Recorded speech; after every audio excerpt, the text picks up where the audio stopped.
Hi folks, we're Travel with Johnny and Will, and this is our cabin tour and review as we have been here for a week on P&O Cruises Iona. Our cabin is located on deck 15 and it is cabin number 328 on the port side of the ship. So let's give you a quick look around our cabin.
So now that we've been here a week and you've had a look around the cabin, let's tell you what our thoughts were about the cabin and our experiences staying here for a week.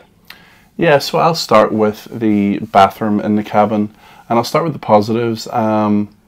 Bathroom is smallish, but I feel that in terms of for fluffier cruisers like ourselves, there was enough space around the likes of the toilet and the shower and the sink and everything to get changed. The they also use the White Company products, which we feel are quite nice. Yeah. And in terms of our cabin steward, he kept the toiletries, in terms of like the paper products, well topped up, which was great, because if you've watched our vlogs, you'll know that I haven't been feeling the best. So I have required those tissues. Another plus for me is that there is no shower curtain, and it is a full glass enclosure. On the downside though, we struggled to find a shaving plug. Yeah, we didn't have one of those. And the only other thing we wanted to comment about was, and we don't really know whether this is a positive or a negative, is that, we'll show you now, but the bathroom light sort of doesn't go off completely. It's either on or there's like a night light. Mm-hmm. So it is quite useful whenever you get up in the middle of the night or first thing in the morning if the cabin's dark and you need to go to the loo.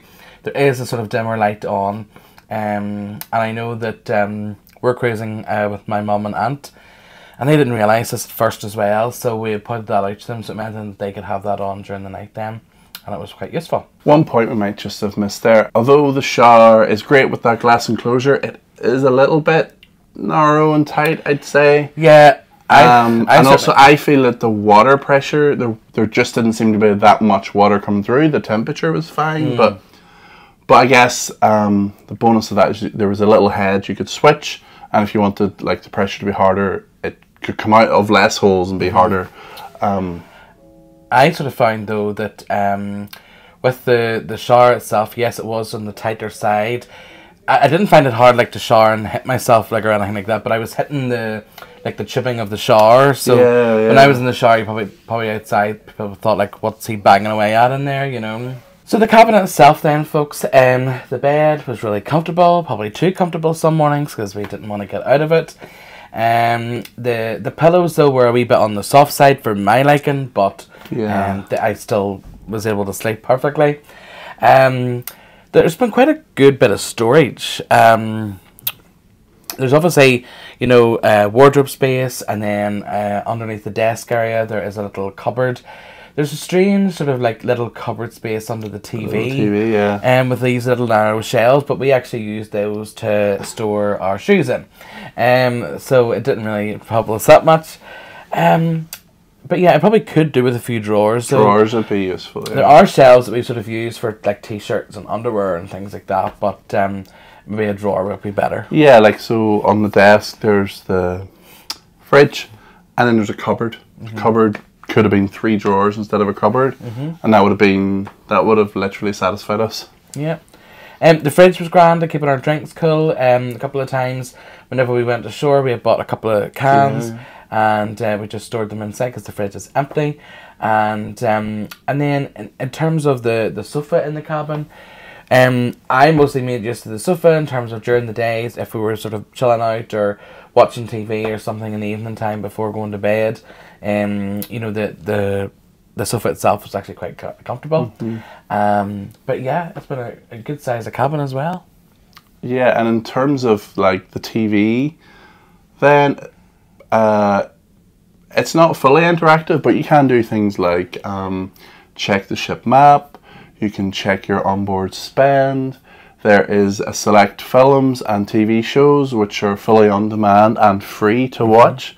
So we had picked up on some series like Modern Family, other things that you can show the weather, and if like tonight the time is going to go back again, and on our first day the time went forward, the first thing comes up on the TV is remember about your clocks. So that's really useful to have as well. And there is obviously a channel that shows the camera facing forward from the bridge, and it has like a cruise radio sort of station as well playing. So for anybody maybe in an inside cabin or whatever that want to see what's going on outside, again, you know, you can put that on, and the music was quite good actually, because we had it on a few times ourselves.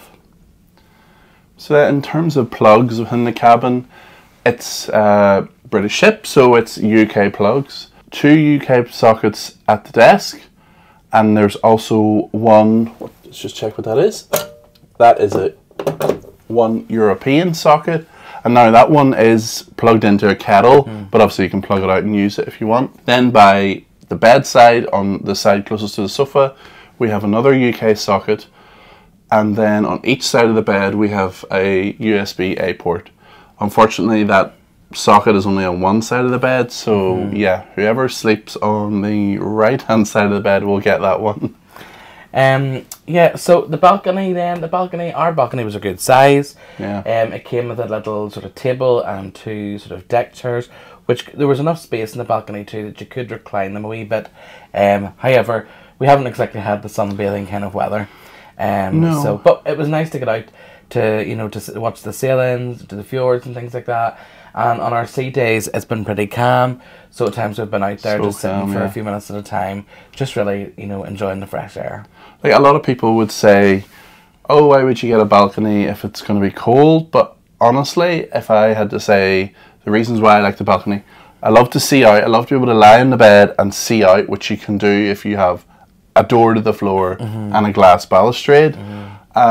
It's also nice just to open that and get a bit of what the ocean's sound like, and also to get a bit of fresh air in, because sometimes when you're in the ship all day, the AC can sort of take over your throat a wee bit. And there's been times that even though it might be a little bit cold, it's fine. You can open it for 10 minutes and then close it again. So we would still prefer to have it regardless. Yeah. And then obviously, because this cruise is the fjords, we're in the fjords. So if it's closed, if it's open, we're gonna see all that.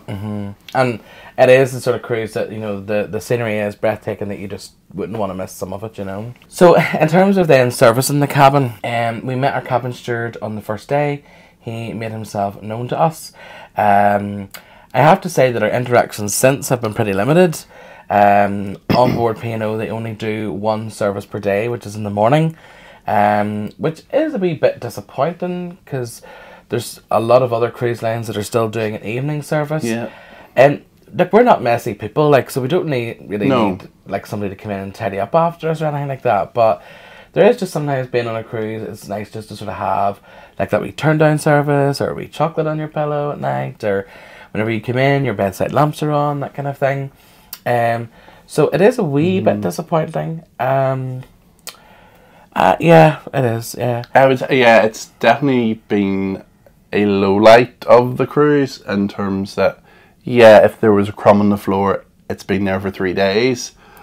Yeah, well, so, like, I would say that our servicing hasn't been great, because, you know, for example, you know, we had bought snacks and things like that, and on the little table next to the sofa, there have been like chocolate crumbs and things on that, and they've been there pretty much since day 3, and this is now day 7.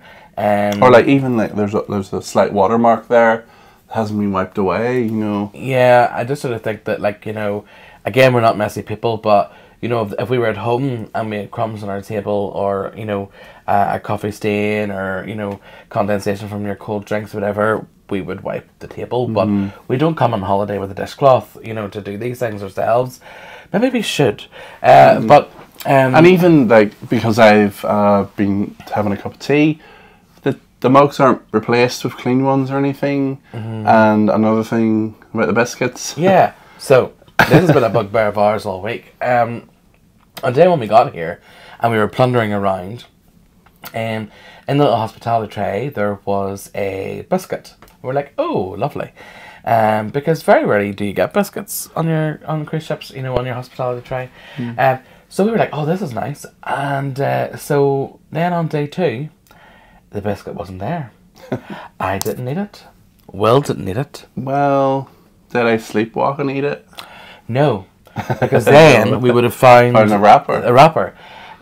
So the biscuit went missing on day 2, and hasn't been seen since. Nor has any biscuit been seen in our cabin since. So we ended up having to go off the ship and buy our own. So I guess we never really asked the cabin steward about the biscuit situation.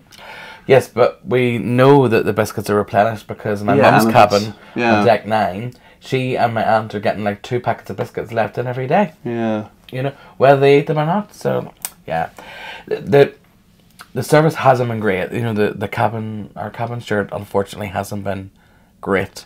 No. Which is disappointing, because obviously, you know, we've, again, we're not fussy people, but, you know, we've had some cabin stewards in the past that have been really great. So, in terms of the cabin itself, though, just to finish off our review, we loved the cabin. Yeah, I love it. Absolutely loved it.